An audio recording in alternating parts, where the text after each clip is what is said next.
What did you do during quarantine, by the way, when this all started in March? You see them wine bottles? Yeah. It was for the first little bit of quarantine and the fact that they had taken football out of the equation for me, I just felt like it was a weight lifted off. Like I'm just chilling, getting my mind, my body, my soul right.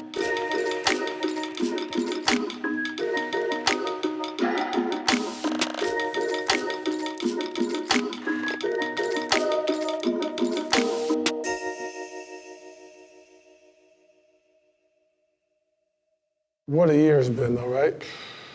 2020 is fucking nuts. You believe it's your 7th year already? I can't. I remember meeting you, you was in your rookie year. That seemed like yesterday. I can remember the first time we spoke and then you came, we was having dinner at Carbone. Yeah, it's crazy. And it's really my 6th year on some like paper, because I missed 17 games. I had 4 with the hamstring, 12 with my ankle, and then I got suspended 1 game. So, I can't leave that out. Yeah, I can't leave that out. So I missed the whole 17 games, and it's like, you just look up. I remember somebody being like, next thing you know, you're gonna look up and be in year 7. Like literally, they said year 7, and like now I'm in year 7. But I felt that way last year. Like, damn, it's year 6. But do you feel way more mentally like do you see the game much different than you did even a year ago or 2 years ago? Yeah, I feel like watching Jordan's doc and just seeing when he was younger, how like he was just out there playing on some like his greatest, I can jump everything. high, yeah. And then as he got older, his game evolved even more. And I remember saying when I was 18, 19, I was like,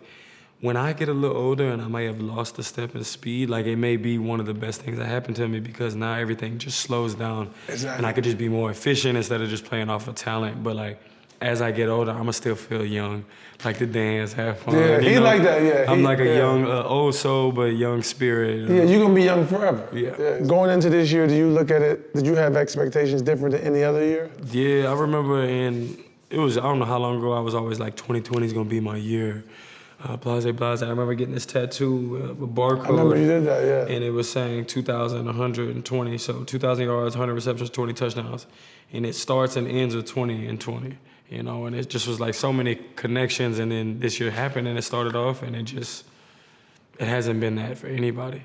Yeah, has it been? Yeah, It's been terrible. Oh Kobe started it off, through COVID, just a lot of pain. A lot of pain for the country, for the world. Yeah. So, the fires now, so much going on, just like, it's unbelievable. And by the way, just watching football last week, for me sitting at home, like, I couldn't believe I was watching NFL football. Like, at home, I couldn't tell that much with no fans. What was it like being in the stadium with no fans? Dead. It was dead. It was like a scrimmage almost? It was like a scrimmage, but to be honest, there was a part of me that was like, playing with no fans would be whack and all this. And I still think that they should have waited, and we could have waited it out and possibly seen if there was fans, let basketball end. It was actually kind of cool being out there. But could you hear, like, when Baltimore was in the field, you could hear Lamar calling audibles, clear, you could hear everything. You could hear everything. It would feel freaky in the stadium like that to me. Like, I told somebody, I was like, bro, if I'm in the game and I get smacked and someone on my sideline is like, oh shit. Like I'm gonna be in trouble. Like I don't know how I'm gonna respond. Like, of course. I can hear everything. And you're obviously from the South, from New Orleans, played in New York, went to school obviously in Louisiana. Now you in Cleveland, you got your girl. What makes you feel at home? Growing up the way I did, I just never had like a steady home. Like it was always on the move. So to have a home, and this is finally my first home, it's definitely a good feeling. You have all your belongings in here. Yeah, I walked around, I see you feel comfortable in here now. Even from when I was here last year, I can tell you much more settled in here. I feel good about that. I seen the dog house out there. Where they at, by the way? They on the way. I'm just trying to get the rest of the gym built so I can put the fence up, and then they coming. You feel at home in Cleveland now? Like when you go? Yeah, it feels good for us to be here. And just kind of, progressing in life, and just, it's been very special. This is the first time I've ever been with somebody, like living with somebody, and just with somebody. So I love her to death, and it's just been great. It makes you feel good though, right? Yeah, definitely. It's a good thing that it settles you. Yeah, you seem knowing more, she got your back. You seem more settled than I've ever seen you. It's because you were, and I knew it was her. And me and her was talking before you She came. held it down for me.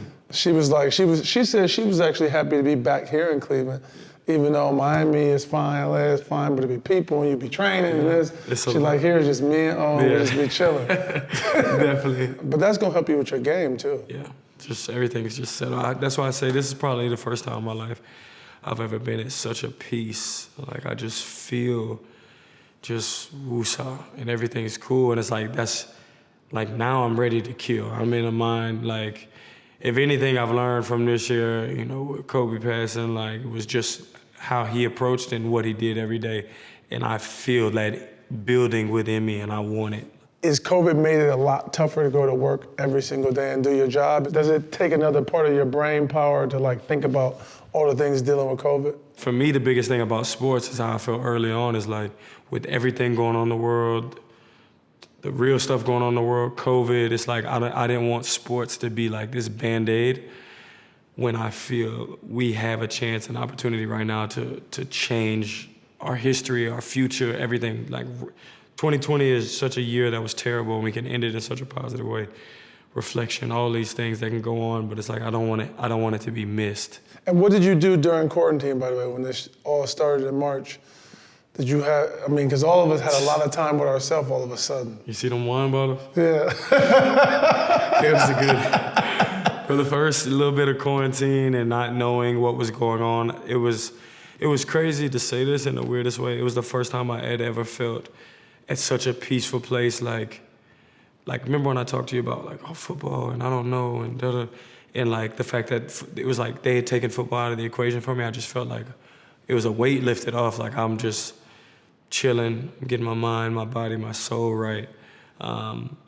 So quarantine for me, as funny as it sounds, was probably the best thing that ever happened to me. So you got a chance to think about life, not Odell the football player, but just the person. Like as you were relaxing and learning more about yourself, as you said, and chilling, then you obviously launched the I Still Can't Breathe t-shirt after the George Floyd murder and raised $250,000 for Black Lives Matter. Did you also start, there's something clicking you that to like, oh, I gotta care about some bigger things than just being a great football player? Absolutely. Well, the funny thing about it is, I feel like I've talked this way for a long time. Like I feel like I was woke or ahead of the game or whatever you want to call it.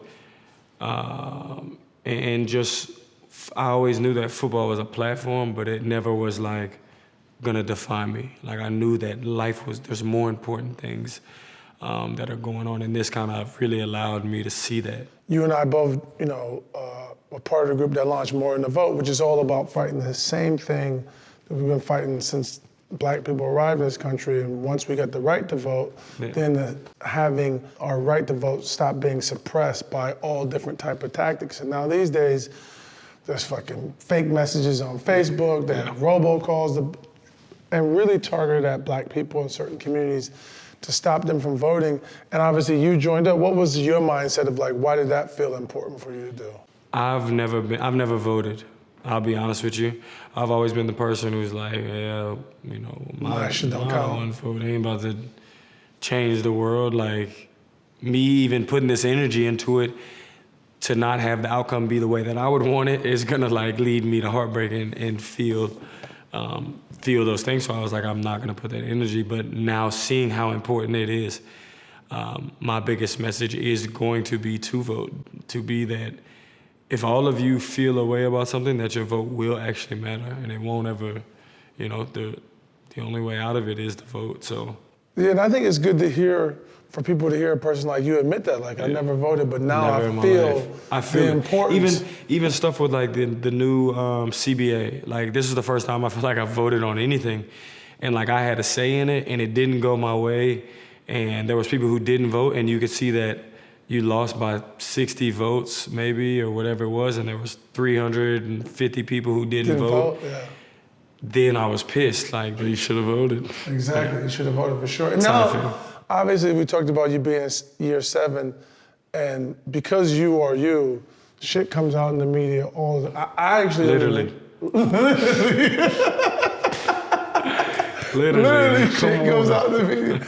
I actually don't even pay attention to it. Man, me neither, but I'm gonna be honest, but it used to affect you more. It did. You seem to be able to ignore it better now. Yeah. Is that just Is like conditioning getting Yeah, in shape? yeah. Like you just like.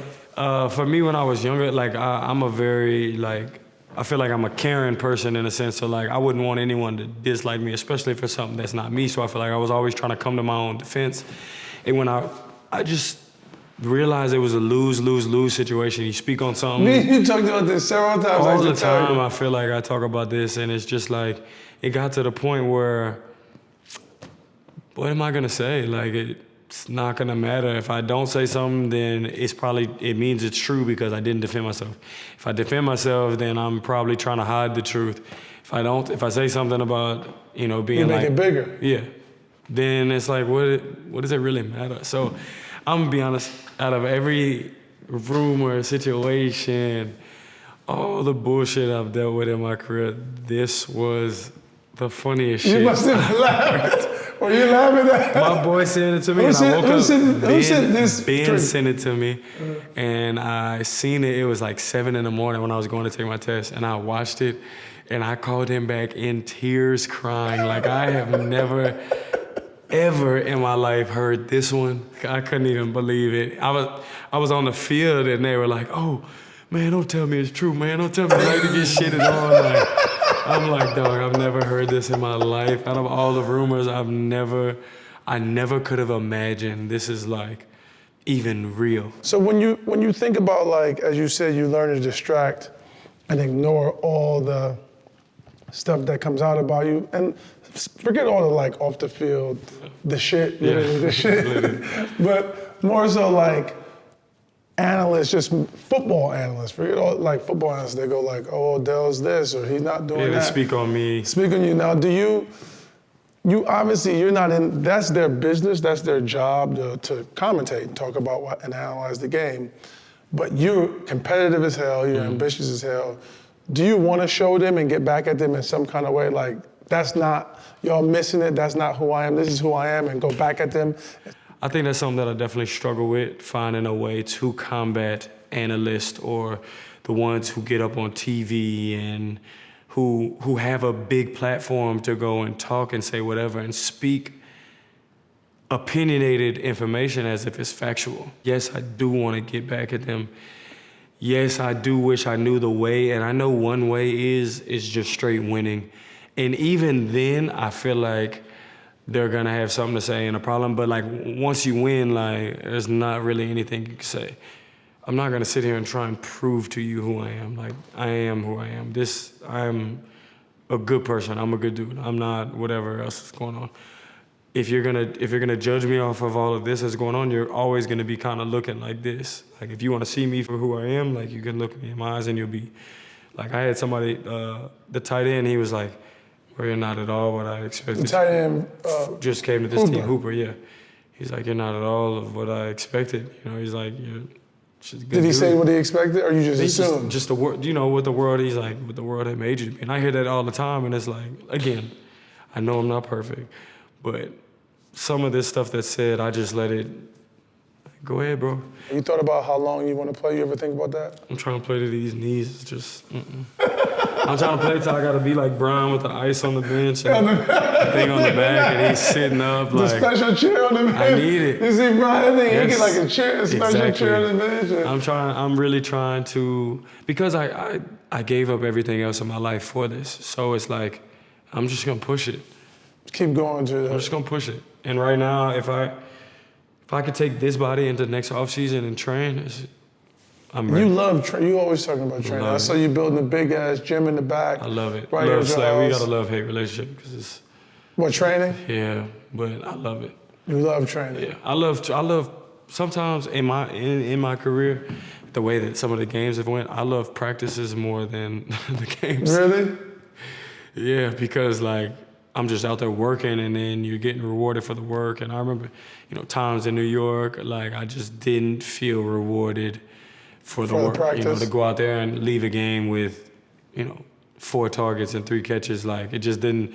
It's like something's not adding up. Like I feel like I worked way too hard this week to come out. 4 targets. Yeah, so I love training. There's something about pushing your mind and your body to a place and then getting the results for it. But have you ever started to think about what does Odell do after football or not being a football player? What's life like? Yeah, but I'm trying. My goal was always I always had a plan A, and plan B was to make plan A work. So for me, for me, plan A is still plan A. Like I shouldn't need to do anything after this. That's my goal. I'm trying to go that hard here because I know that doing everything on that football field is going to take care of me for the rest of my life. Set up the businesses, Everything else you want to do. I should be good. I should never have to worry about any of that. So now I do always think about a plan B, but it's not like it's Right like now we'll it's get there. football. Yeah, we'll get there if we have to get there. But Do you feel like you've accomplished anything now? Because I know how ambitious you are with everything. Do you think you've accomplished anything to where you want to go as a football player? You think you got a lot more to accomplish? I think, and I say this like in the most respectful way, I feel like I haven't done shit when I have done a lot. And one thing that somebody was telling me about was like, for me, just being thankful, like for God and what He's done in my life, and look back on everything you've done, and not like hang your hat on it, but be appreciative of what you have done. And I think people like you and I, we're just hungry, so we always want more. It's not like greedy, like it's not like I want more money. Like no, I just want to succeed more. I want to achieve more, and what comes with that comes with that. So the biggest thing that's helped me is just to look back and be like, okay, like I've done this or I've done that. Like, be appreciative of those moments instead of like, oh, I didn't, and just be appreciative. Of course. Now, you said your body feels good. Yeah. You got your girl, you feel Yeah. settled and focused mentally. The quarantine helped you focus. You're seeing some bigger things in life, meaning you also have learned to block out some of or laugh at, which is the best part, to laugh at some of the stuff that comes out about you. But ultimately, you feel good, you feel happy. Are you happy? Yeah. I'm definitely happy, man. Like you said, I got low, which has been great. My mind, my spirit, my soul, everything's been great. We've been doing a lot of work just on each other and helping each other be better humans. So I'm in the best place I've been in my life. I'm just ready. Like I said, I'm hungry. Like I want it like that bad. And I just want to be a part of something special and be a part of something great. That's really everything for me right now. For sure. Yeah.